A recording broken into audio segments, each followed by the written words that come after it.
Hello and welcome to the New Jersey Morning Show. I'm Laura Jones. And I'm Alex Lee. Lisa Marie and Cara are off today. Well, it's so good to have you here. And we're going to talk so much today Happy to be here. Yeah, absolutely. So much going on. And we're going to be talking a little bit about Monmouth County and how a group there is helping first responders and what they're also doing for someone who is in need of a kidney transplant. Plus, we're going to talk to a former New Jersey TV reporter and a former colleague of mine turned author. We're going to hear all about his new book. Exciting stuff. And later on, we're going to talk about kids returning to the classroom and the challenges they face after being remote for so long. And then in a few minutes, we'll see how a few moms from Monmouth County got treated to a very special makeover day. Oh, I can't wait to see that. That's always fun, right? I love it. I love the makeovers. Oh, me too. Me too. All right. Well, we're going to talk a little bit, some headlines making news today. And Governor Phil Murphy has unveiled a series of reforms aimed at reducing gun violence. Some of the changes in these bills would make it would require the completion of a firearm safety course in order to receive a permit to purchase a gun or receive a firearm ID card. It also would raise the minimum age to purchase a firearm from 18 to 21. We will not simply sit back when we know there is more to do. So long as one block or one street faces the danger of gun violence, we all face that danger. So today I am proud to announce perhaps the most sweeping gun violence prevention package in the history of our nation. A package that, to be clear, would guarantee unquestionably that New Jersey has the strongest gun violence prevention laws in the United States of America.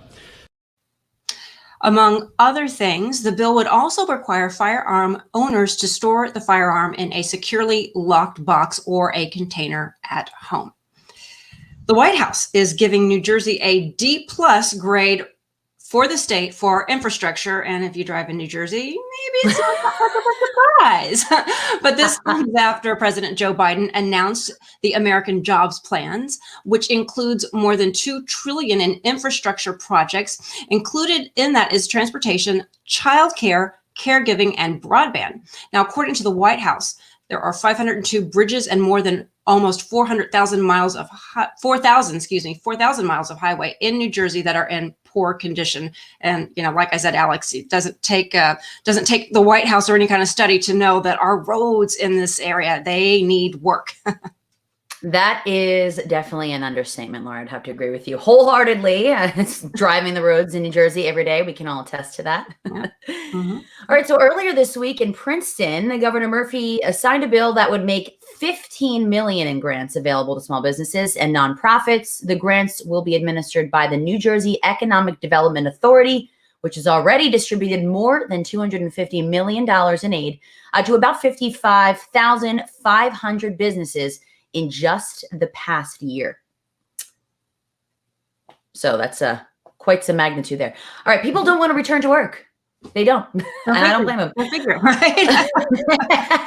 A lot of people are working from home these days, and according to staffing firm Robert Half, 33% of professionals currently working from home would look for a new job if they were required to return to the office full time. They also found that 44% of employees would prefer a hybrid work structure. I think I can get behind that hybrid work structure. Right. Yeah. I think that is, there are positives and negatives to so much that we've learned to do. Like all the lines are now blurred. We're schooling at home. We're working at home. We are meeting. We're socializing everything through. But on the upside, it does make some types of communication and some access to people a little bit easier. So absolutely. Yeah. Absolutely. Yes, I completely agree.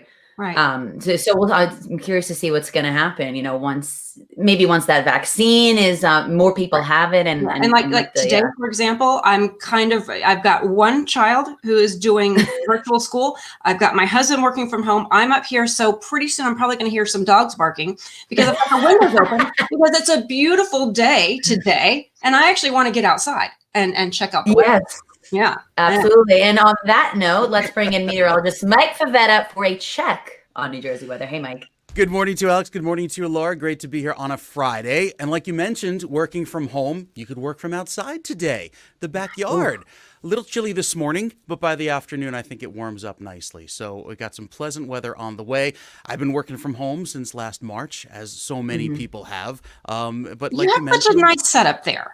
Well, thank Yeah, you. it's It took beautiful. some time. So It good. didn't happen like overnight. I think over the No. course of several months. It's been a work in progress. So, this piece of furniture from this corner of the house repurposed, another piece of furniture from back in the 50s from my grandparents. It's just kind of all coming together. Our forecast, however, today, coming together for a beautiful day. We'll look outside with the clearing that will bring back lots of sunshine. There is the potential for a scattered shower. And we'll go through the maps with our next weather segment to kind of give you the idea that, yeah, there will be some clouds later today, may run into a rogue shower, but mostly we started off beautiful and bright. Temperatures now climbing through the 40s on our way to 54 degrees.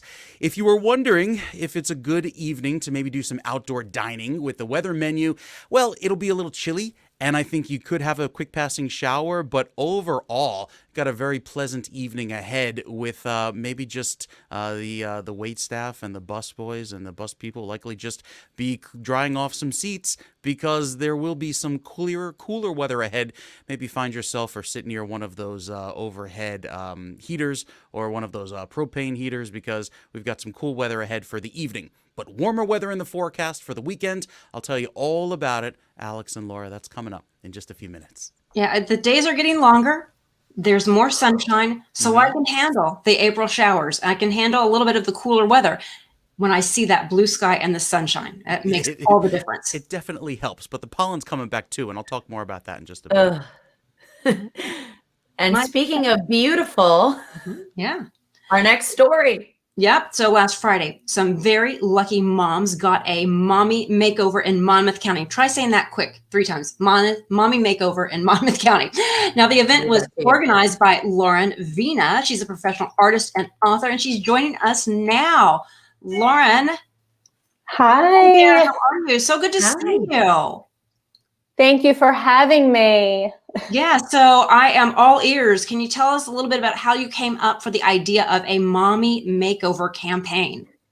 Yes. So, as you said, I'm a makeup artist for over 20 years, and I recently just wrote this book, My Mom, the Best Mom Ever. So to give you a little background, when I'm not all glammed up as a makeup artist, I'm kind of a hot mess because as moms, like I was listening to you guys, I have the dogs in the background. My kids finally went back to school, but it's been a bit of a crazy year, especially for moms. So I kind of launched this for my community to just give moms that day to feel like a movie star. So I put it out there, nominate the best mom ever. And I really thought I would get like 20 nominations. And I got some cute ones like my mom's the best mom ever because she makes the best frozen dinosaur nugget and drives me to dance every day. Like, I want to be your mom's best friend. I could relate. And we got over 100 nominations. And I work with some incredible people. So I had a hairdresser, photographer. I also work with Bella Magazine, and Vanessa Coppice. She said, well, I would love the winner to be in the beauty issue. I get emotional every time I talk about it because it was such, everybody was just like, whatever I could do, who I asked. We have some video too. Yes. And we're let's going to look at those makeovers. But you said you were getting emotional. So we're going to look at the makeovers and the photo shoots. I'm Jody, and this is my mom, Paula. Yeah, but you were saying we are here today to celebrate my mom. And although she's not sure what we're celebrating, she will soon enough. And I'd like to thank Lauren and everyone here today who made us look fabulous and feel good about ourselves, which is why we're here to celebrate. It's nice to get dressed up and put makeup on and feel a sense of normalcy. Right, exactly. Big thanks to Lauren for everything. Yes, today. thanks to Lauren.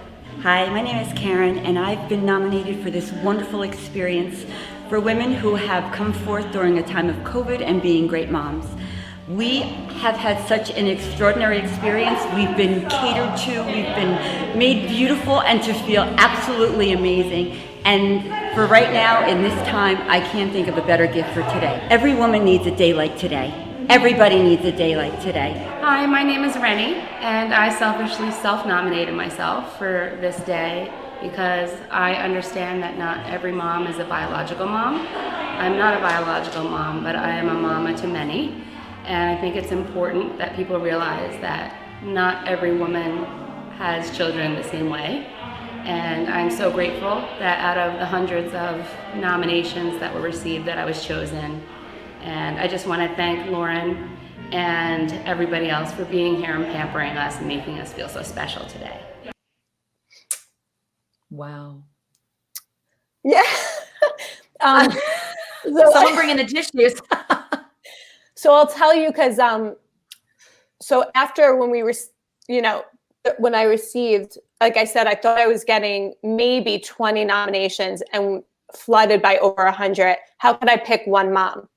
And I wish I could have picked 100. I wish I could pick all of them. And even the sweet story I told you before about the nuggets, I mean, I wanted to pick her as well because every mommy is the best mommy ever, right? But these stories were so special in their own way. And if you heard from the beginning where the one woman said, I don't know why I'm here, her daughter wrote in, and she's not letting her mother see what she wrote until it's out in the publication.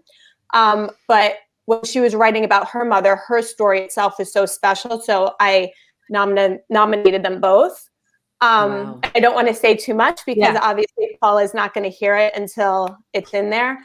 But right now, Lauren, all of these are going to be featured in Bella Magazine. All of these makeovers? Yes. Okay. Yeah, so you're going to see their pictures, their stories.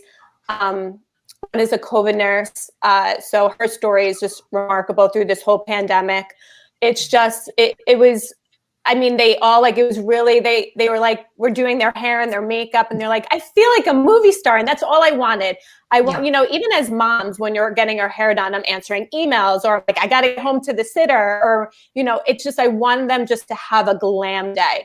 And I think so many people are looking at themselves on Zooms and they're so hard on themselves. I hear it myself like, oh, I look terrible. I look this. And there is so much that really does go into the makeup and it is an art. It is an art. The way makeup is applied, the way light is reflected, and to have somebody come in and to do that. What a way to uplift your spirit. Yes. And I kept on saying, this isn't a makeover. You look beautiful before. This is just to have you have just feel great, celebrate you. I didn't want it. There was no before and after. This is just a day, put on a gown, like spin around, have champagne, like celebrate you, because that Lauren, this is excellent. Thank you so much. Thank you for doing this, and thank you for being here with us to tell us all about this just beautifully magical thing you did for these moms. And we are so excited to read this issue. Thank you for having me. Of course, our pleasure. Yeah. And up next, how a Monmouth County organization is helping a police officer with a kidney transplant. Stay with us. There's more to come on the other side. Hi, I'm Kathleen Butler-Smith, and I'm the founder of Morph Mom. I'm thrilled to introduce our show, The Happier Hour. Each week, along with my 5 co-hosts, we will feature guest speakers who share personal journeys of strength and hope, along with tips and financial tools to bring inspiration to you to find your next step. You can watch The Happier Hour on News 12 Plus throughout the New York tri-state area. You can find us on Sunday nights at 8 p.m. on Verizon Fios Channel 530 or Optimum Channel 61. See you Sunday. Welcome to Distinctively Outdoors. Here at Distinctively Outdoors, we help our customers seek the ultimate experience for the best outdoor design. Distinctively Outdoors provides award-winning products that you can have right in your backyard, such as breathtaking kitchens and appliances, custom pergolas, quality outdoor furniture, and our relaxing hot tubs. Visit our store today in Parsippany, New Jersey on Route 46, or call us at 973-828-1288 to help you get started on your dream outdoor environment.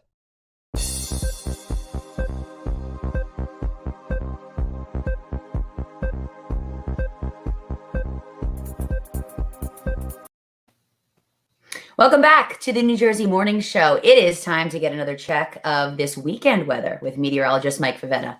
Hey there, good morning to you both. We've got beautiful clear weather outside, and the good news is that this weather sticks around into the upcoming weekend. So our weekend forecast, we'll pull that up for you now and show you the sunshine that's expected all weekend long. This is an April forecast. Forget all of the showers, the clouds, the snow that happened just off to our north. Yes, it actually snowed 4 inches in northwestern Connecticut this morning. That's a big storm over New England right now. Here in New Jersey, we're on the dry side of the storm, so a nice pleasant feeling across the state right now, and it will remain rather pleasant going into tomorrow. Lots of sun returning for your Saturday, temperatures climbing into the upper 50s, low 60s on Sunday.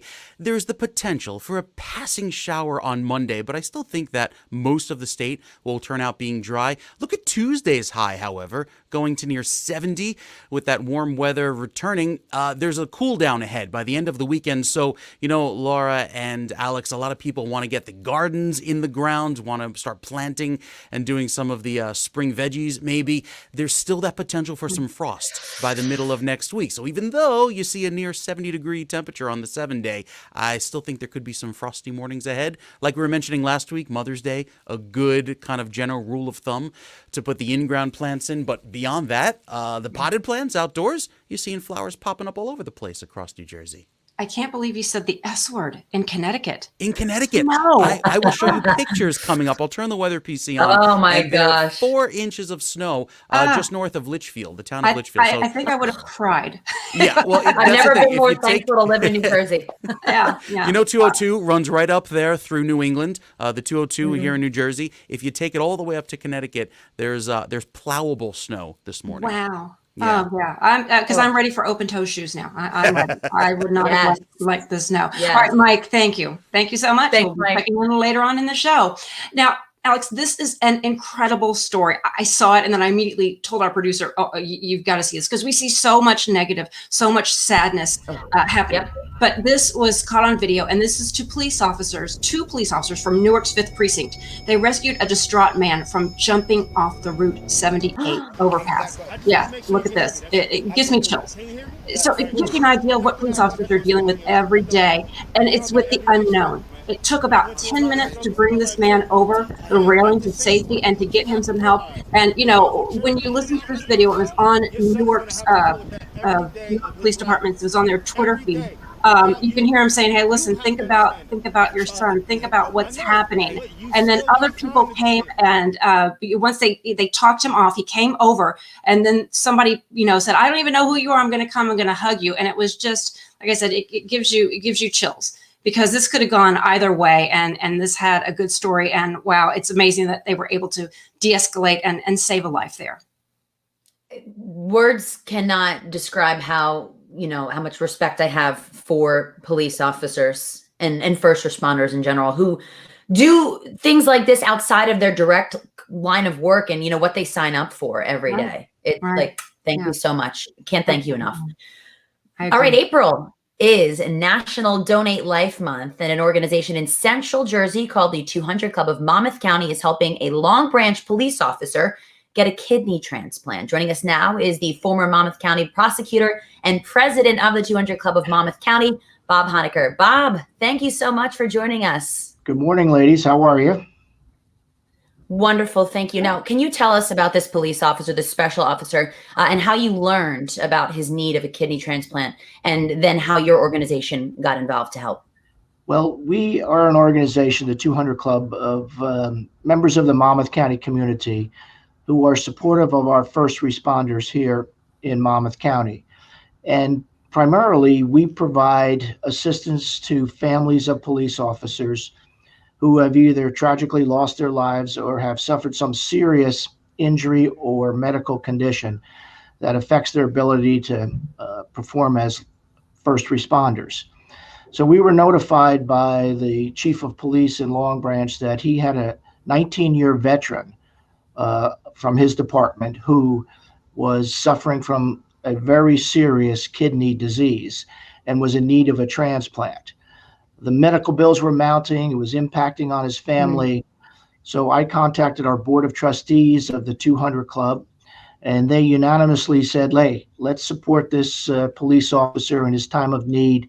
Let's give him a donation so he doesn't have those additional worries about those medical expenses while he's undergoing this medical treatment and a search for a kidney transplant. Yeah. So can you tell us a little bit about how the 200 Club came into being? Even the name 200 Club, what does that mean? Well, the 200 Club came into being in Monmouth County in the 1970s. The origination of the club was from Detroit, Michigan. A police officer was killed in the line of duty, and a bunch of individuals from the Detroit community decided to support his family during the tragedy of his death. And so what they did is they solicited individuals of the community to contribute $200 as a membership fee to this organization. And that's how the name evolved. It's called the 200 Club. And today we charge as a annual fee to our members the same $200. And we use those funds to support first responders, police officers, firefighters, EMT personnel in their time of need. We also provide scholarships for the children of first responders as they begin their college careers. And we engage in other activities to provide assistance to them during their course of their duties, because each one of them, we feel, provide a vital service to us and our community. Yes, amazing and necessary work that you all are doing. So thank you. Now, you have a career in law enforcement. Can you tell us about what you have seen in terms of maybe the need of active and retired first responders? Well, yeah, I was a prosecutor for 25 years here in Monmouth County. I was an acting prosecutor for the county. Very proud of my service as a county prosecutor. I'm now a criminal defense attorney. I've gone to the other side and partner with Ansel, Grimm, and Aaron here in Ocean Township. But I've seen it all in my career. I've seen police officers killed in the line of duty. One of my close friends, Pat King, also an officer in Long Branch, was shot and killed in the line of duty. But I've also seen great heroic efforts by law enforcement, firefighters, and EMT who serve our community each and every day. Many times their activities don't get recognition. Obviously, in the country today, there's a lot of scrutiny on law enforcement officers and how they perform their responsibilities.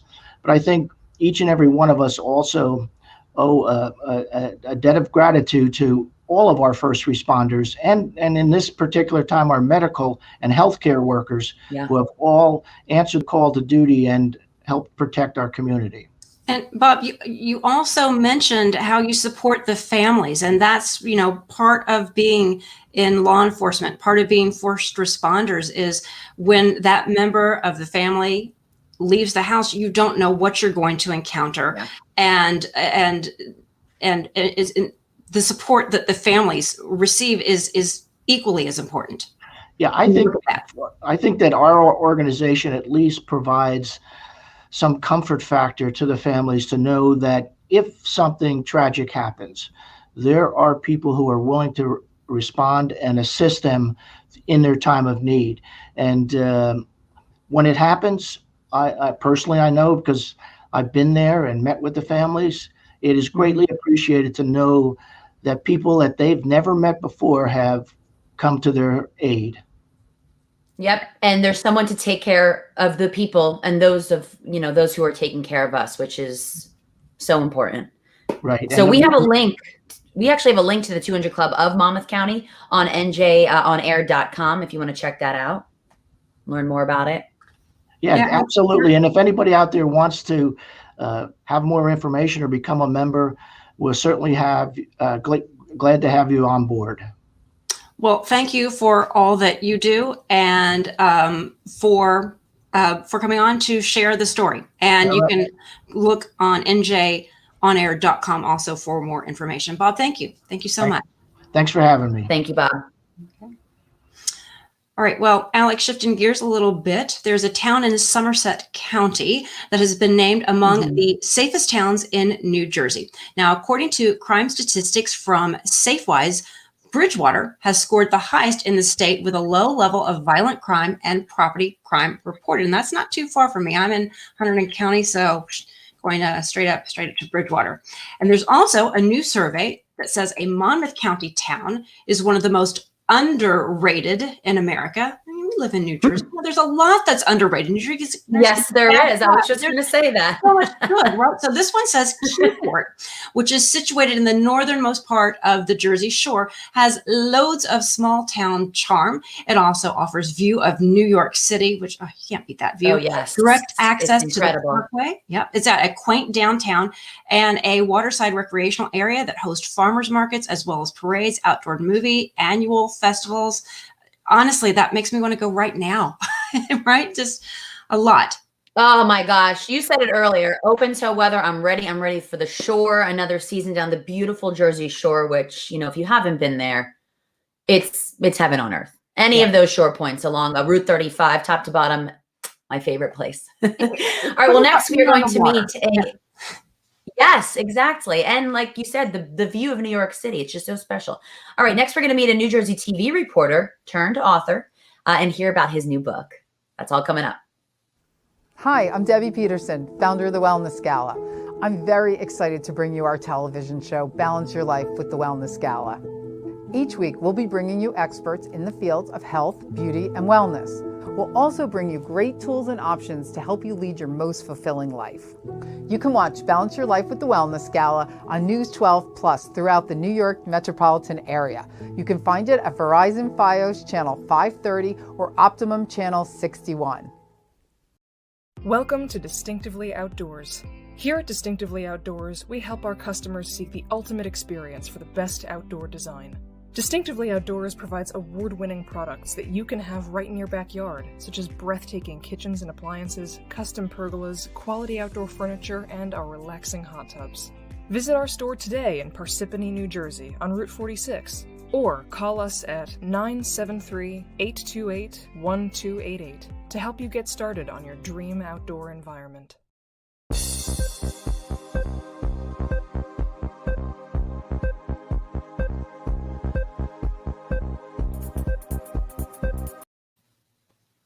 Welcome back. It is time to get a check on New Jersey weather with meteorologist Mike Favetta. Hey, Mike. Good morning to you both. Hope you're having a lovely day because we've got a lovely afternoon ahead. Clear sky here throughout New Jersey. A little bit of a light northwest wind. So let's head over to the weather computer, show you some of that sunshine that's appearing now over New Jersey. All those clouds you see really over Pennsylvania. So we enjoy a lovely northwesterly breeze here with these clouds kind of streaming in to the northwestern corner of the state. Most of southern New Jersey, however, warming up very nicely, and that will take us into the afternoon with the clear sky going forward.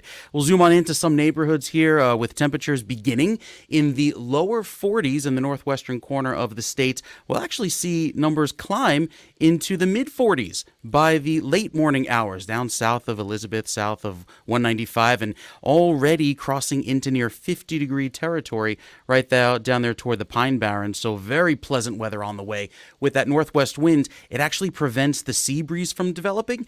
So I think beach locations will stay a little bit drier today as well. Let's go to the weather computer and show you that with all of the clear sky and warmer weather with those graphics for the afternoon, the pollen will be a little bit higher. So last week we had the very high level of pollen due to all the dry weather that was around here across New Jersey.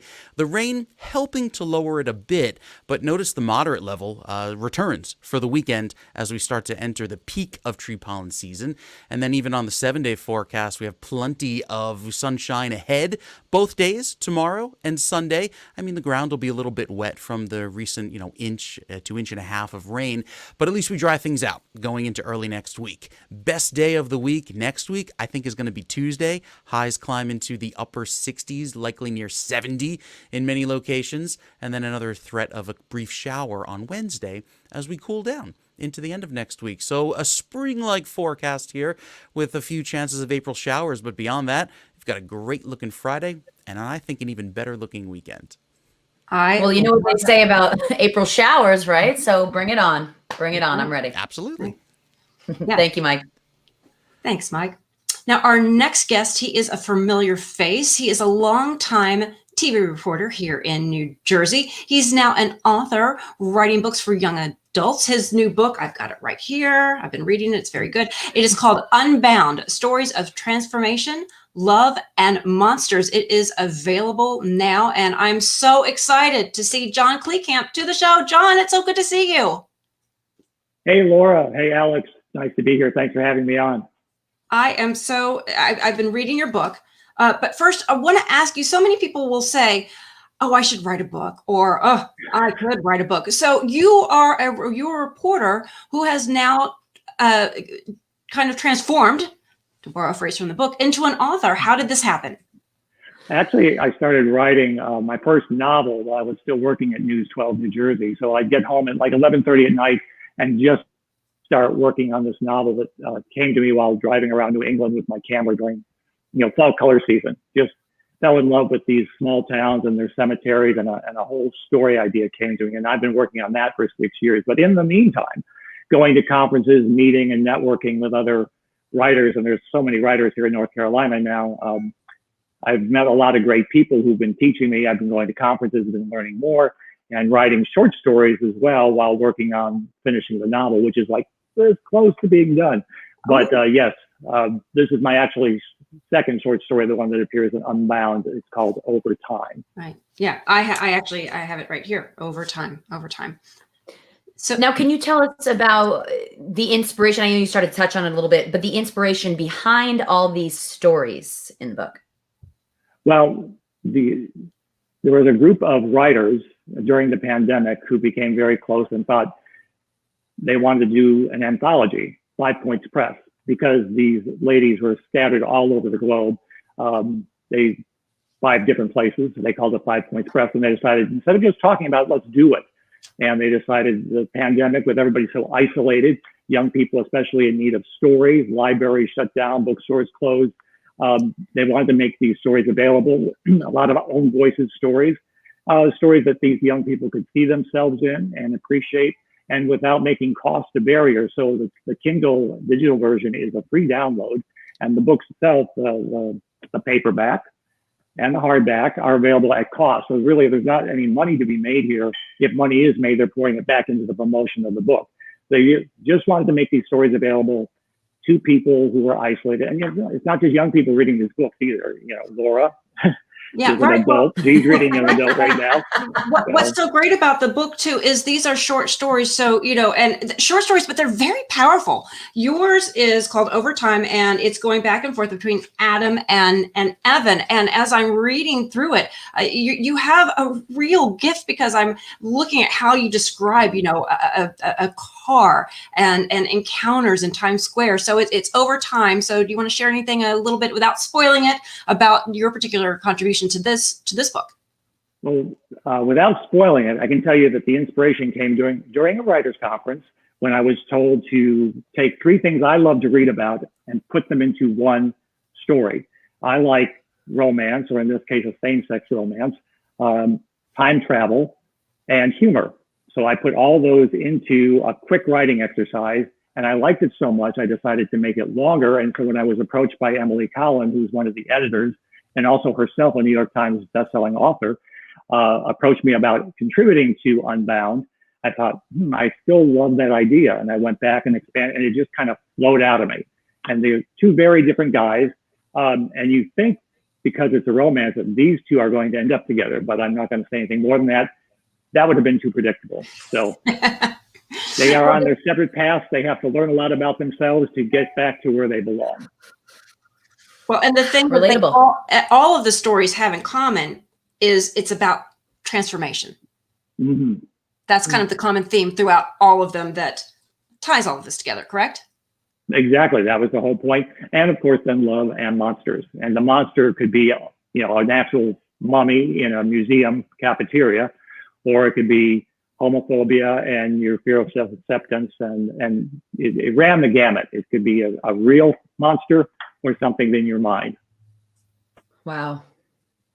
Now, just to switch gears a little bit, we hear that you are also writing a novel. I think you also started to talk about this a little bit earlier. Can you tell us what that is going to be about? That is called Dead Enough. That's the one I started working on while still in New Jersey. So that's like 6 years of gestating. It's been rewritten so many times, but I mentioned Emily. She liked the first 50 pages when she got to read those. And I have been working with her ever since, trying to craft it and fine tune it and make it ready to the point where I can start submitting it to agents. So we are right there, because I've only got like 100 pages left to tweak. And then I can start the whole process of querying agents, which is where you have to develop a really thick skin, because you do get a lot of rejection. Yeah. Lots of rejection. Get ready. Sure. I actually kind of want to follow up on that, because when you are following your passion, you have to get used to the process. And you said it's been 6 years in the making. And, you know, they say, you know, find a job that you love and you'll never work a day in your life. So while sometimes the paycheck isn't coming, it's the passion. And you have to really enjoy and be, like you said, you have to have thick skin and get comfortable being uncomfortable with the process. And do you get a lot of fulfillment, even though, you know, it's 6 years in the making? Are there any times that you're going, I can't do this anymore, or I love it, and if it takes another 6 years, I'm going to keep going? You know, you have those days when you think, I suck. You know, who am I kidding, thinking I can write a novel? But you're alone a lot. You're a lot writing, and you're in your head with these characters. But yeah, I've fallen in love with these characters, not just having an Adam from Overtime, but all 6 of my main characters in Dead Enough. I want to see it through. I believe in the story. I think other people have believed in the story. They've been following me through the process, and I have high hopes for it. That's amazing. And, you know, imposter syndrome, as we can all as journalists relate to, is very real. And but you made a very good point. You have to kind of, even when you're your biggest critic, you have to be your biggest champion at the same time, and just kind of push through it, because what you're going to come up with, the creation in the end, I think is going to make it all worth it. Yes. And go ahead. I'm sorry. Oh, no, go ahead. I interrupted. I didn't mean to jump. No, I'm just saying that we all love stories, and we love seeing ourselves in these stories. And I think it's so important for young people to see themselves in these stories, which is, again, that was the impetus behind Unbound and getting it out during the pandemic. And it was really a gargantuan task for these individuals to get a book out during the pandemic in a matter of months. And I'm just so happy and proud to be among these writers, because there's some very talented writers in between those covers. It really is incredible. So, you know, I mean, you're working on a novel, then your new skills come into play when you're working on deadline and having to crank out, you know, this much. And Unbound. Now we're going to have a link on njonair.com where you can purchase it. You can download it as well. But there's something for everyone in this. And all the stories, they're beautiful, and you know, you don't have to commit to reading the entire thing. You can flip through. You don't have to read it front to back. I went straight to page 441. Make sure I got it right. 441, right? Thank you. Right? Yes. Yeah, 441. I think so. In the digital version, anyway. Or no, you got the paperback version. I have the paperback, and Best way to read a book. Oh, well, of course I signed it for you. Yes, and I have a picture that I meant to send you of myself reading it with my dog. I'm going to post those, because you've got to do so much self-promotion involved these days. So yes, please send your pictures. You do. Oh, John Kleekamp, thank you so much for taking the time to talk to us. Thank you for the copy of Unbound, and we look forward to having you back and keeping us updated on the novel. Yes, I definitely will. Laura, thank you so much for having me on. Alex, nice to meet you. You as well. Thank you. All right. Well, we have a new poll from YouGov.com. Now, this is rating New Jersey. I'm telling you, we get such a bad rap. It's rating New Jersey is one of the worst states. It's all in perspective. It says we're number 48 out of 50. Beauty's in the eye of the beholder, though. All right, but this group, you know, what they did a study is they ask adults to choose better of 2 states in a head-to-head matchup. So the only states, according to this one, worse than New Jersey, are Mississippi and Alabama. Hawaii got the top spot, followed by Colorado and Virginia. And I've not been to Hawaii, but I can understand why that would get a top rating. It has, you know, wonderful weather, beautiful beaches, but that's I love sunshine. I love beaches. I love, you know, and New Jersey has all of that. We have everything. You've got the seasons. You've got winter, spring, summer, fall. You've got snow when you want the snow. You've got like you said, the beaches. There's something for everybody. It's beautiful. People give it a bad rep because people see New Jersey as flying into Newark Airport, and that's their, you know, First of all, Newark Airport, definitely the worst airport in America. Second of all, that's, you can't draw your opinion based off of that. Right. So just Plus, come roads visit need us. work. Happy to Our have you. roads need work. The Yes. president said it too. We got to get our roads in order, and people can really understand the Garden State and how beautiful it is. Oh my gosh, I know. Well, we've got Jersey pride for sure. Yeah. All right. I think we are taking a break right now, if I'm not mistaken. And when we come back, we're going to get a check of the Yes, we weather, are. and we have some more guests coming up. So stay with us. The New Jersey Morning Show continues right after this. Hi, I'm Kathleen Butler Smith, and I'm the founder of Morph Mom. I'm thrilled to introduce our show, The Happier Hour. Each week, along with my 5 co-hosts, we will feature guest speakers who share personal journeys of strength and hope, along with tips and financial tools to bring inspiration to you to find your next step. You can watch The Happier Hour on News 12 Plus throughout the New York tri-state area. You can find us on Sunday nights at 8 p.m. on Verizon Fios channel 530 or Optimum channel 61. See you Sunday.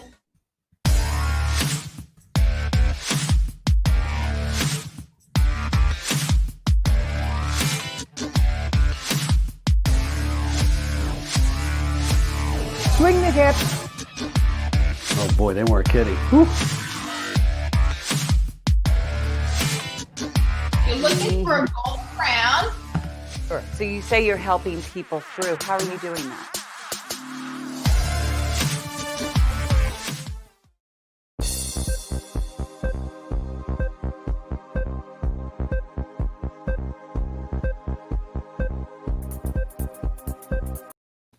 Welcome back to the New Jersey Morning Show. We're going to check in once again with meteorologist Mike Favetta to see how the weather is shaping up for our weekend and the rest of this day. So, Mike, how is everything looking?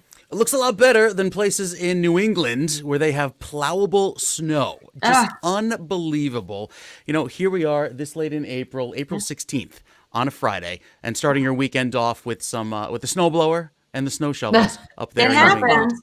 The S word happens. It does. It does. And with so much of that happening right now, I mean, if you had plans maybe to travel up to sections of New England, up toward Boston, once you cross past New Haven, here we are in New Jersey, you see that line, all of this shade of blue is all snow. And I'll show you some of the imagery coming in, some of the pictures here on Twitter. These are the images from just north of 202 there in Litchfield. Incredible to probably see. the flowers bursting through once that's always the juxtaposition of the spring tulips are coming out, they're starting to bloom, although it does make for some really good pictures. It does, to have It's pretty.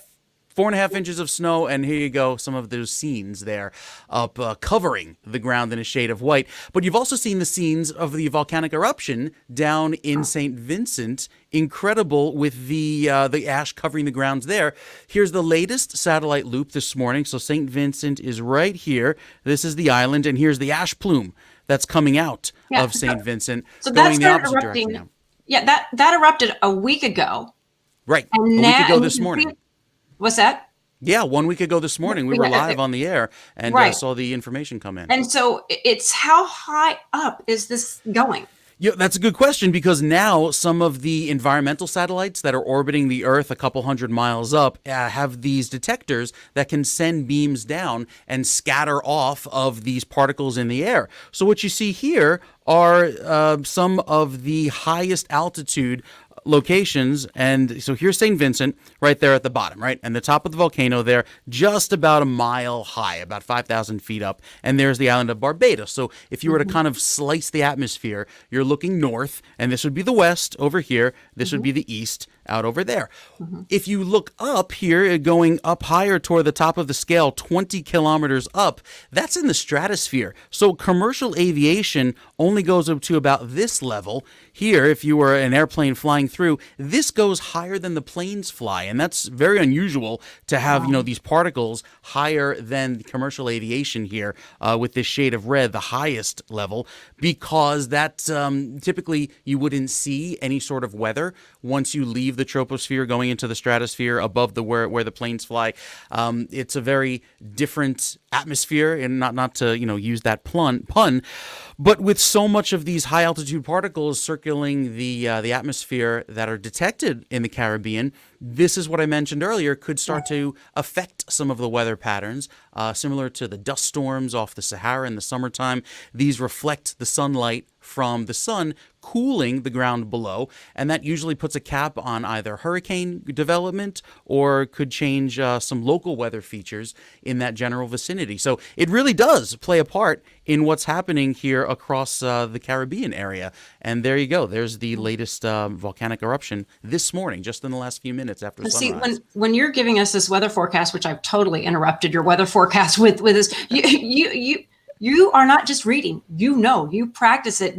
You study it. You know a lot about not just what's happening and predicting, but the whys and the impacts all over.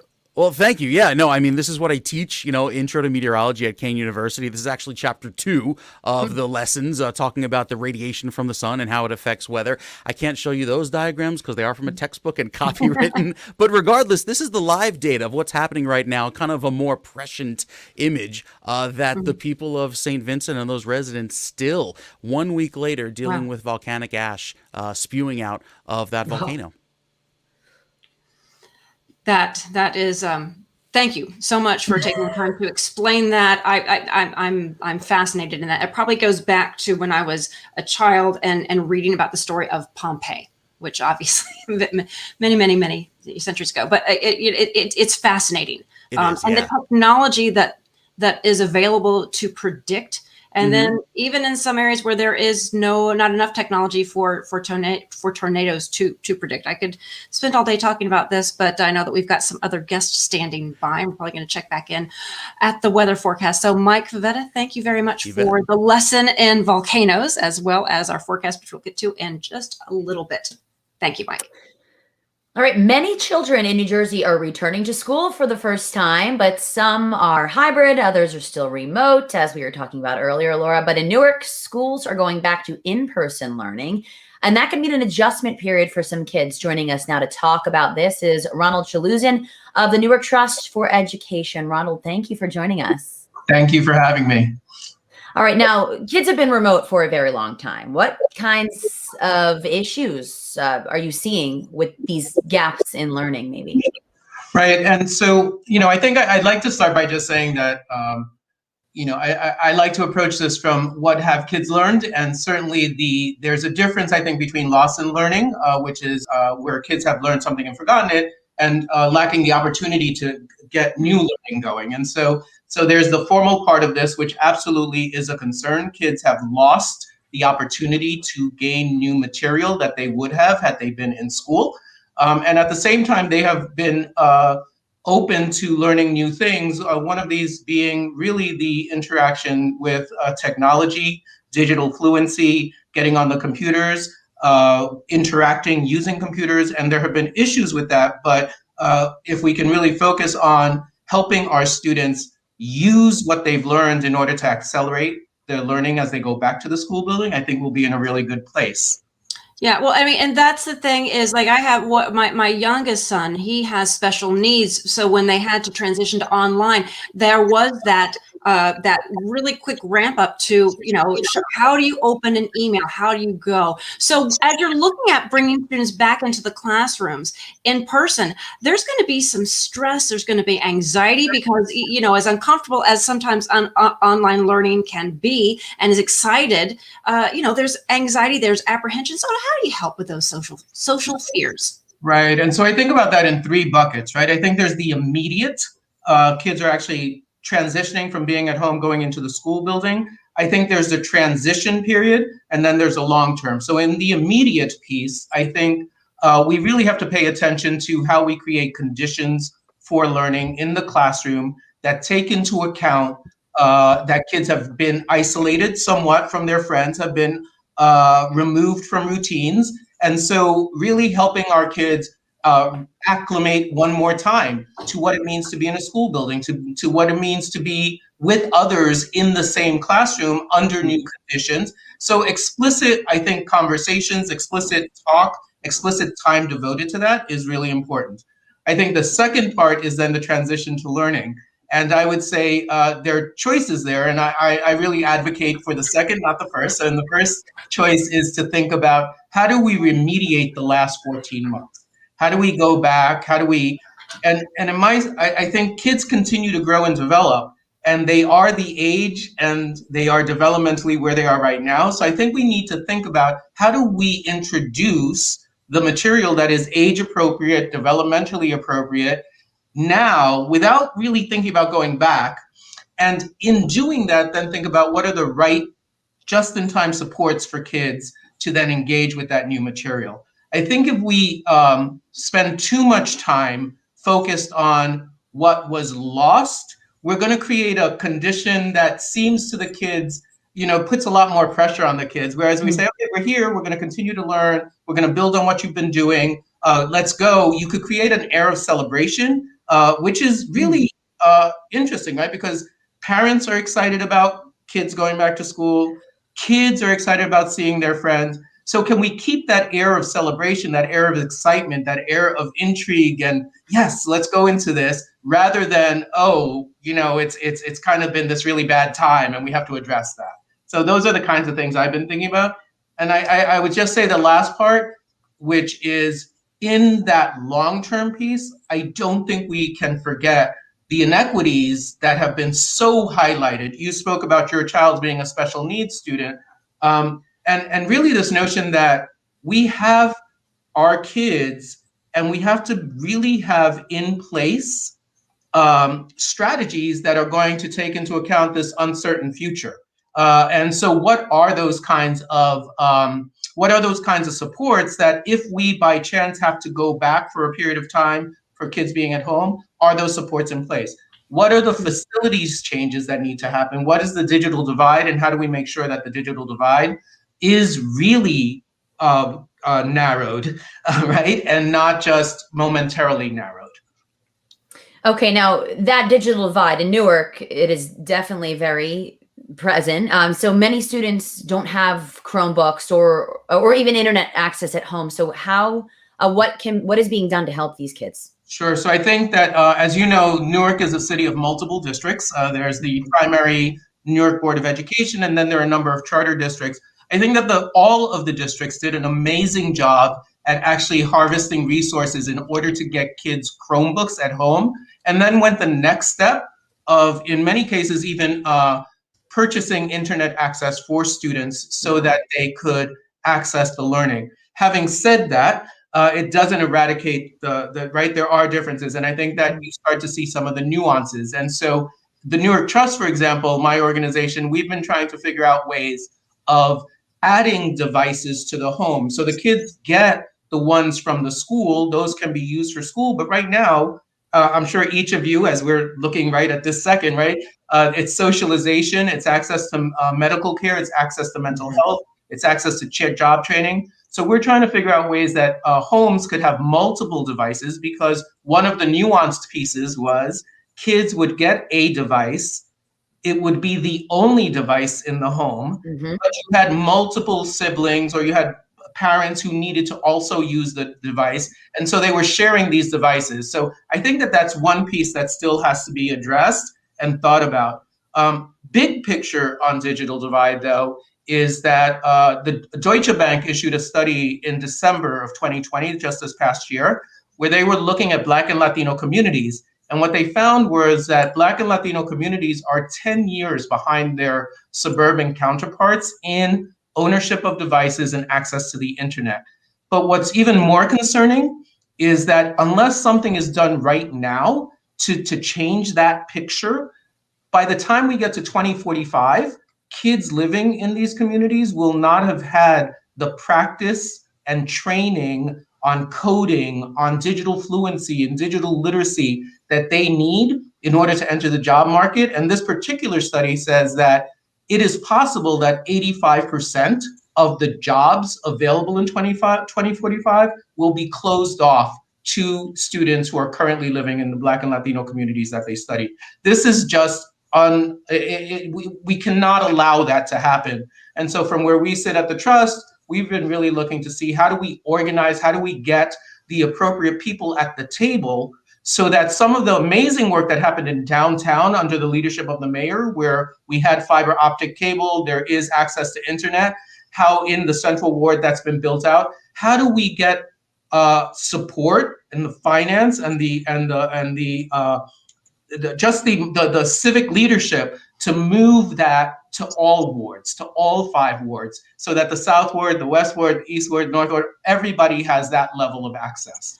Yeah, and you talked a little bit, and I know we need to wrap up, but I'm very interested in how you're framing this discussion is, we can't really change what has happened as far as that learning loss or that learning gap, but you're also really talking about looking to the future and what you can do when you get back to the classroom. So what do you think some of the most important priorities are as you get back into the classroom? Because, if you don't have certain skills, if you don't have that foundation, and when you look at what's happening on the national level, I know education can bring people together to level the playing field. If you have the skills and the education you need, then you're going to have more opportunity in life. So what are you hoping to do when you get back into the classrooms? Sure. So one of the things, my first thing, as I said before, is I really approaching it by having high level, rigorous materials that are on grade level. The second piece for me is figuring out ways to ensure that kids could have high intensity tutoring. And what I mean by that is that it is a specific area that they're going to be tutored in, that there's a person to do that tutoring, and that it is a short and defined period of time that's focused on learning that. That type of tutoring has been shown by research to be much, much, much more valuable and effective than just long-term kind of ambiguous tutoring. So high intensity tutoring. I think the third piece I would say is really looking to see how not only the school, but we've created new relationships with home and families. We've created new relationships with community organizations. And so how do we as a whole community think about the types of learning opportunities that we could provide for students, not only during the 8 hours in school, but in after schools programs, in weekend programs, in summer programs. So reimagining what after school, weekend and summer programs could look like, because what I don't want is to have kids in a drill and kill situation for 14 hours a day. To me, that would be the worst situation. However, we know that there are amazing opportunities within the school day, as well as outside of the school day, that are interesting, engaging, fun. Kids like to do them. And by engaging in those activities, they're practicing speaking skills, writing skills, numeracy skills. And so can we coordinate efforts across our whole community, really take advantage of the strong community organizations that exist in Newark, and build a whole citywide learning environment that is focused on eradicating the learning loss that's occurred over the past 15 months.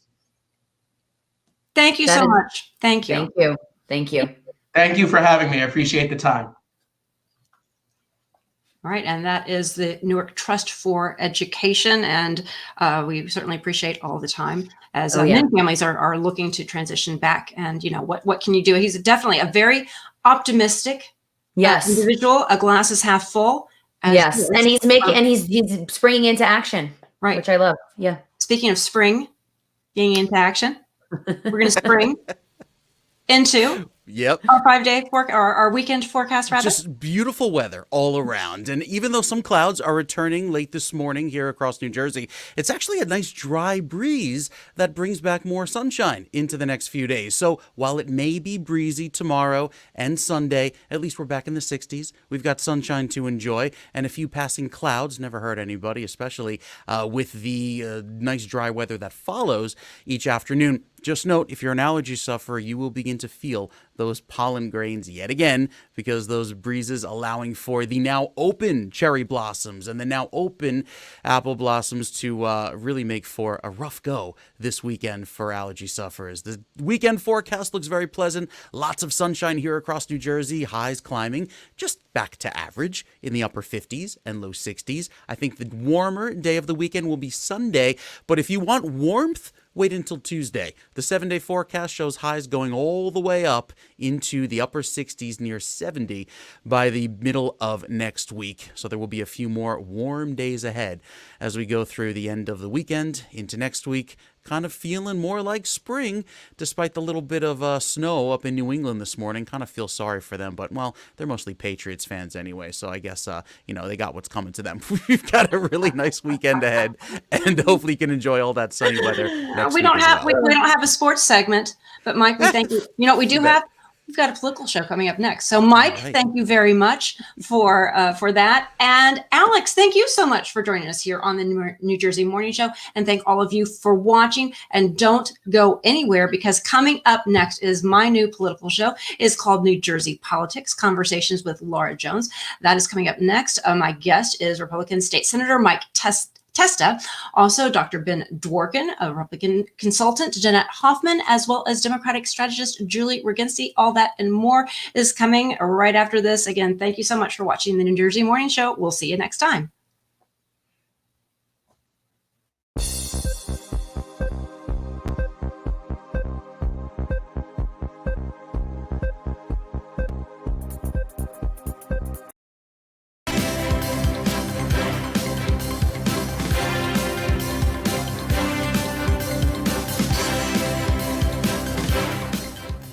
Hello and welcome to New Jersey Politics. Today, we're going to be talking about a number of topics, including New Jersey's race for governor, how Governor Murphy is handling the pandemic, and the possibility of a vaccine passport right here in New Jersey.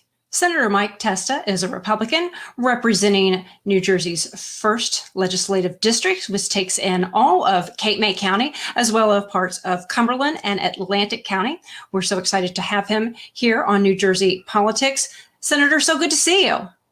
It's great to be here. How are you? Oh, very well. Very well. Thank you. So much going on in the state, but one of the things making a lot of headlines, more and more people are getting vaccinated against coronavirus, is the idea of a vaccine passport. And Governor Murphy has said, I'm open to it. What are your thoughts? I really hope he just made a mistake when he said that he's open to it. I think that vaccine passports would in fact create a segregated society with people, being denied access to restaurants, places of business, due to the fact that they may have chosen not to get this vaccine. And look, this is the United States of America, the land of the free, the home of the brave. If people want to get the vaccine, then by all means, they should have the vaccine. But there are some legitimate concerns that have arisen out of the vaccine, especially the most recent concerns with the Johnson & Johnson vaccine. There are a large block of people, especially in my constituency, that have stated that they don't want to get a vaccine that has only been approved for experimental and emergency purposes. So what do you say about walking that line between ensuring that the public is protected and ensuring that personal privacy is protected? For example, children going into school, they usually have to provide proof of immunization that goes to the school nurse, and it is kept secure. So, how do you do something similar to ensure, if parents are sending their kids to college, or if they're, going on a camping trip, for those who are very concerned about the public safety and the public health and well-being, how do you strike that balance? Well, the issue with the coronavirus is we're still learning about the coronavirus. This was the novel coronavirus a year ago today. We were still, afraid. Dr. Fauci had predicted that approximately 2 million Americans would die from the coronavirus. We've learned that that's not the truth. And, New Jersey has had the most restrictive conditions in the United States of America. And if we were a country, we would have the worst rate of transmission and death in the world. So I think we need to really look at states like Florida, like Texas, like countries such as Sweden, who don't have those onerous restrictions in place, and yet their numbers are far better than the state of New Jersey. New Jersey has done something very wrong, And in the process, Governor Murphy's administration has killed over 1/3 of all small businesses. Let us not forget the fact that Governor Murphy thought it was a good idea to follow Governor Cuomo's actions in placing COVID-19 positive patients in our long-term care facilities, our nursing homes, and our veterans homes, killing over 8,000 of our elderly individuals in the state of New Jersey. So, in striking that balance concerning school, this is still an experimental vaccination. And I know Rutgers University has indicated that they will not allow students to attend in-person learning without vaccination. I believe that in fact violates federal law, because federal law mandates that you're not allowed to mandate a vaccination that is still in the experimental stages. And there is no argument from any side that this form of vaccine, whether it's the J&J, whether it's the Pfizer or the Moderna, these are still in the experimental and emergency stages. All right. People want to be able to go on with their life. They want to be able to do so as freely as possible without having to worry and be concerned. And some of the things that I'm hearing, and I think that there are some very good intentions. It sounds like there are very good intentions by certain policies that are put into place, but also there are little flags going up in my mind saying, if you require certain, documentation, could that open us up to litigation, which then gets our eye off the ball, which is how do we deal with keeping our people as safe as they can? We are still in a pandemic. And I some of these side issues, again, very well intended. Are you concerned about these routes that it could take and the resources that it's actually taken away from what is going to make sure that our people are healthy and we are protected the best that we can be with what information we have at this point? With the road to hell is paved with good intentions. I'd like to start off with saying that. And, the issue becomes, to me, is that, Governor Murphy has readily admitted that the Bill of Rights is above his pay grade. We've placed individuals' constitutional rights on hold for the better part of a year now. I think that is completely inappropriate. I also think, we should try and do as much as we can to stay safe. Our schools have proven that they are not super spreaders. Look at how many private schools have been open this entire school year, and they have proven that they are not sources of super spreading events. I think we need to take a much more common sense approach rather than this alarmist approach to the coronavirus. Look, during this entire COVID-19 era, and I hearken back to approximately a year ago when this was the novel coronavirus, we were all very afraid. I think we have to stop acting in fear. And, I hope that Governor Murphy is open to following his own advice and allowing the data to drive the dates and to follow the actual science. And if we look at the actual science, we can look to states such as Florida, such as Texas, countries like Sweden, and realize that they have far better transmission rates and death rates than the state of New Jersey. We have handled this improperly. We have been wrong. It's time to admit that we took an improper course, and we have to change the course of this ship. And in the process, we crushed our economy. Over 1/3 of all small businesses have shut their doors forever. That should have never happened. And unfortunately, Governor Murphy has chosen winners and losers by choosing certain businesses and deeming them essential while others are non-essential. Well, tell those non-essential businesses that have lost their life savings, their blood, sweat, and tears due to being shut down. Being someone who is a state senator, how do you move the ball forward and say, all right, there have been mistakes made, and instead of focusing on what was done wrong, perhaps how do we look at moving forward, right? Because there is definitely a dynamic of people are like, hey, some bad decisions were made, and we want an apology maybe, or we want to know why was that, and sometimes that does always come, right? But when we're looking to you, what would you like to see moving forward in a productive way where you have both sides of the aisles working together? I would like the legislature to be recognized as that separate but equal branch of government that we're supposed to be. We've been living under Governor Murphy's executive orders for a year at this point in time. I don't think that should have ever been allowed. Both myself and Senator Mike Doherty introduced a bill to limit the governor's executive powers and his executive orders to a period of 14 days. That bill was tabled twice. Senators Oroho and Senator Panaccio also introduced a different bill for a constitutional amendment. That bill was tabled twice.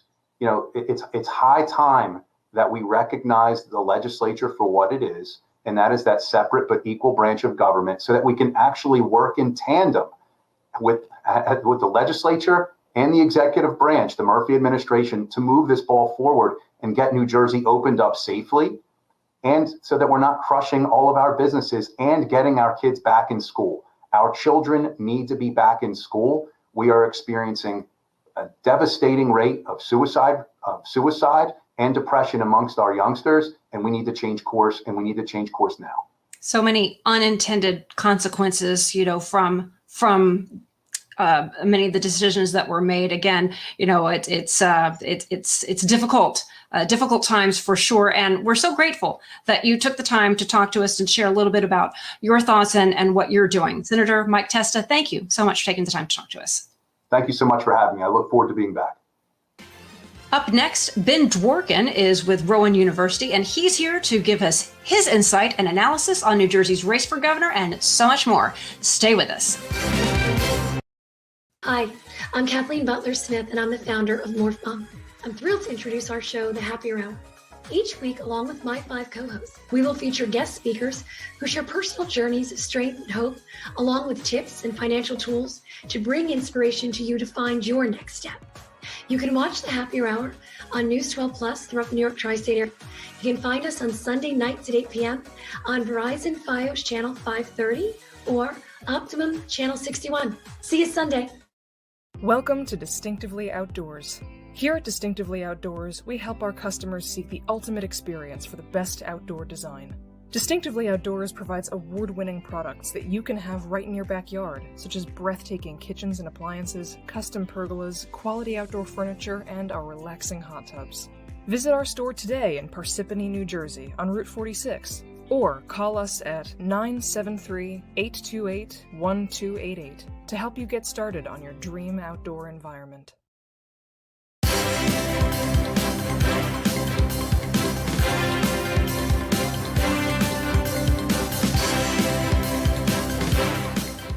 Welcome back to New Jersey Politics. I'm Laura Jones.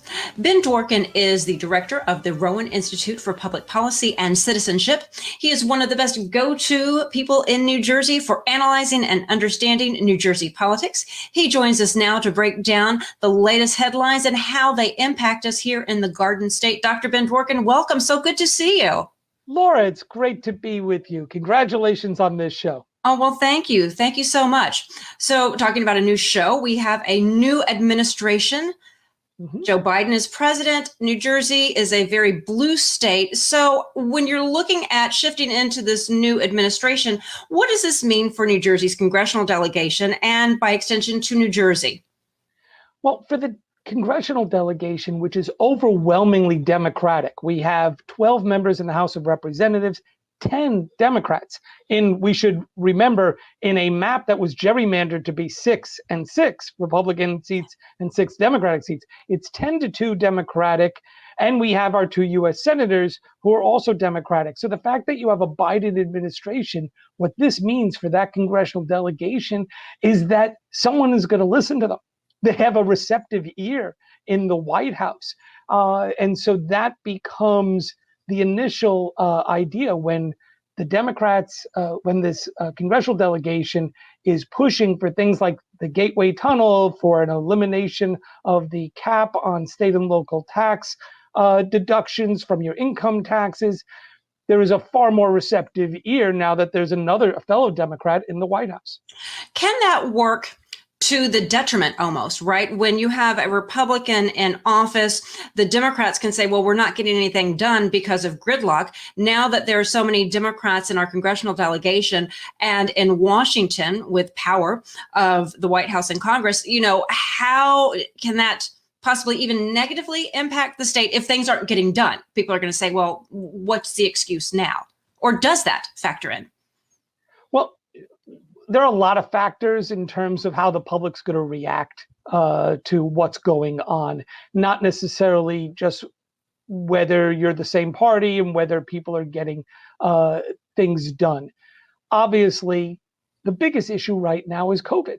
If the Biden administration is in charge when people are getting vaccinated and they're putting out money because they were able to pass the American Rescue Plan, this $1.9 trillion plan that gave a lot of folks money in their own households. That's going to make a huge difference. That will make a real difference. And I think that fundamentally is going to gloss over all the other little inside baseball stuff that we see going on in Washington day to day.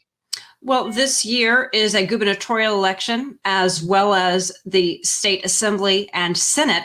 Will this race for governor and will these races statewide be a referendum on COVID? I am not sure. I don't think so. And here's why. I think COVID increasingly is going to be in our rearview mirror. You know, we have over 20% of the state is now vaccinated, fully vaccinated. In another month, another 2 months, really, you know, by the beginning of June, by Memorial Day weekend, we're looking at that exponentially growing. And so increasingly, as we get vaccinated as a state, COVID is going to be in the rearview mirror. COVID as an issue, it'll will be less about, were you upset? Did you like how things were happening last June, last April? And more about, I'm finally back at work. I'm finally able to see family, those kinds of things. And so I think we're shifting in terms of not so much is this a referendum on COVID, but we're talking about COVID now, but by the fall, we're going to be talking about the economy. Yeah, well, I think everybody certainly hopes so. And a week can be a lifetime in politics, and certainly with things changing at the national level, you don't know what to expect. When you look at the race for governor, New Jersey being a blue state, I always have to recheck this because I take pause. The only Democrat as governor to win re-election in recent history is going back to Brendan Byrne. And I'm thinking, how is that possible? We're such a blue state. But that is accurate. Nobody since Brendan Byrne has won re-election. With Phil Murphy not having a real primary, he's not having a primary challenge. How do you think that this race for governor will play out? Is he safer to say? Is he safer than some of his Democratic predecessors? I would say so. And there are a couple reasons why. Certainly, you're right. He's going against a historical trend. Democratic governors have not, we're going about Corzine, Florio, they have not been reelected. And at the same time, over the same period, the last 30 or so decades, 30 years, 3 decades, we've seen Republican governors consistently get reelected. In addition, every time you have one party win for president, the next year's governor's race, for 30 years, we've seen the opposite party win for governor. So you go back to 1988 and you had George H.W. Bush win the presidency. The following year, a Democrat, Jim Florio, wins the governorship. So there are those trends, but there are several reasons why I think Phil Murphy is in a good position. Can I just sort of highlight a couple of them? Please do. Yeah, I'd love to hear them. Okay, so just looking at it, first of all, the public has generally given Phil Murphy good marks on handling the COVID crisis. Plenty of mistakes in the beginning, no one doubts that. But by and large, consistently, every public poll is showing us they give him a solid majority of New Jersey and say, I like how he's handled it. Second thing, it's the economy. And as we start growing the economy, as the economy starts to expand because we're simply opening up more, the fact is the incumbent governor is going to be able to take credit for that. I got us through the COVID, and now the malls are open. Now the stores are open. People are going back to work, and that will benefit the incumbent. He's got a progressive record that is broadly popular with large parts of the public. So of what we're talking about are things like the millionaire's tax. 60-70% of the people wanted to see a millionaire's tax, $15 minimum wage. A lot of people find that a very positive thing. Expanding free college in community colleges. Excuse me. Those are big things that he's going to be talking about, as well as a growing economy that we are all expecting at this point. And so that is a good record for him to move forward on. The Democrats are united. The governor has played his politics well in the last year and a half, cut all the deals he needed to make with the various Jersey Democratic power brokers and has no primary, as you said. He's got the money, independently wealthy. It's expensive to run statewide in New Jersey because, as you know, Laura, people tend to want to put commercials on network TV out of New York to reach the top half of the state and out of Philadelphia to reach the bottom half of the state. And those are the number 1 and number 4 most expensive media markets in the whole country. So just to cover the state with an ad that everybody sees from Mawa to Cape May costs you $1 million a week. He's got that money to do it. And finally, we should not forget that, you talked about how blue New Jersey is. That is something that we've seen increasingly over the last decade, last 12 years. 12 years ago, I'm talking 2007, so 13 years ago now, Republicans or registered Democrats over registered Republicans, the number of them, they were divided by about less than 300,000 more registered Dems than registered Republicans. Today, that margin is over 1 million. Over 1 million more registered Democrats than registered Republicans. Now, not everybody votes because you have a D or an R next to your name. And certainly in gubernatorial elections, we've seen that. But that's still a very big hill for any statewide Republican candidate to have to overcome. And it benefits Phil Murphy. And so for all those reasons, right now, he is clearly the favorite in this gubernatorial election. Well, Ben Dworkin, I think we could talk to you all day long about this, and certainly we want to get to some of the other races, but we're going to end it there and look forward to having you back on the show again. Thank you so much, Dr. Ben Dworkin, for your insight and analysis. And we want you to stay with us here on New Jersey Politics. Still to come, J&J. No, I'm not talking about the vaccine. I'm talking about Julie Roginski and Jeanette Hoffman, a Democratic and Republican strategist, respectively. You're not going to want to miss this next segment. Stay with us. Hi, I'm Debbie Peterson, founder of the Wellness Gala. I'm very excited to bring you our television show, Balance Your Life with the Wellness Gala. Each week, we'll be bringing you experts in the fields of health, beauty, and wellness. We'll also bring you great tools and options to help you lead your most fulfilling life. You can watch Balance Your Life with the Wellness Gala on News 12 Plus throughout the New York metropolitan area. You can find it at Verizon Fios Channel 530 or Optimum Channel 61. Welcome to Distinctively Outdoors. Here at Distinctively Outdoors, we help our customers seek the ultimate experience for the best outdoor design. Distinctively Outdoors provides award-winning products that you can have right in your backyard, such as breathtaking kitchens and appliances, custom pergolas, quality outdoor furniture, and our relaxing hot tubs. Visit our store today in Parsippany, New Jersey on Route 46, or call us at 973-828-1288 to help you get started on your dream outdoor environment.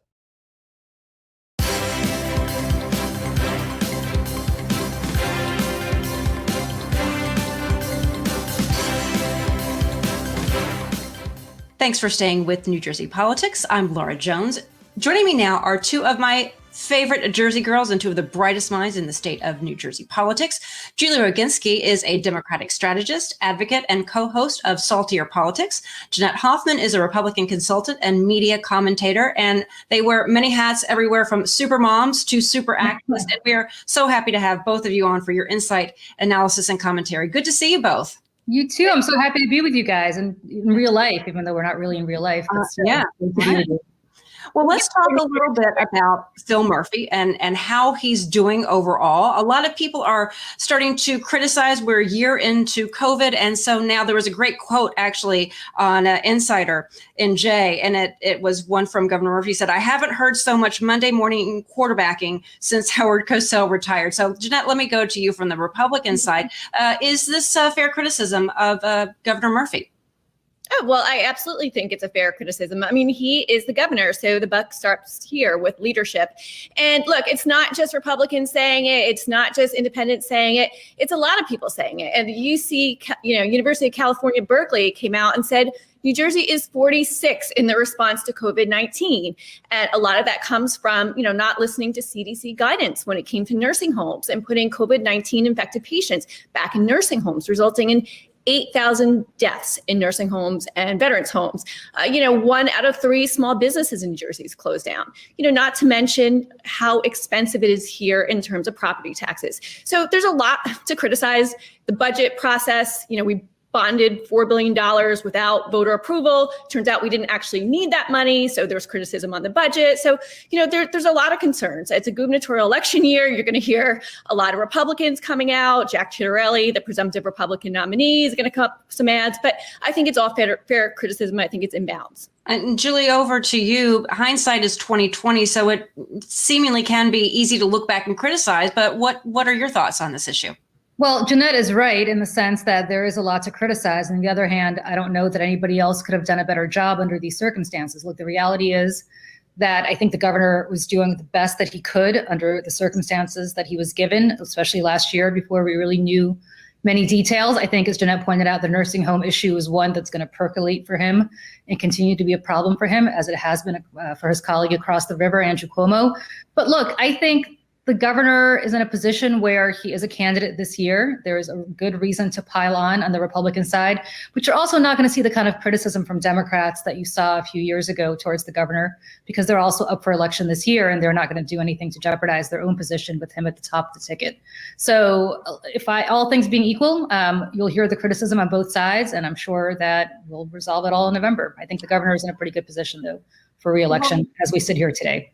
Well, looking ahead, right, and as we sit here today, a week can be a lifetime in politics. We don't know what is going to happen. But at this point, if you had to say, Jeanette, do you think that this election is going to be a referendum on COVID or more the economy, perhaps something else? I think it's going to be a referendum on Governor Murphy's performance, and COVID does define a lot of that, Laura, as you said.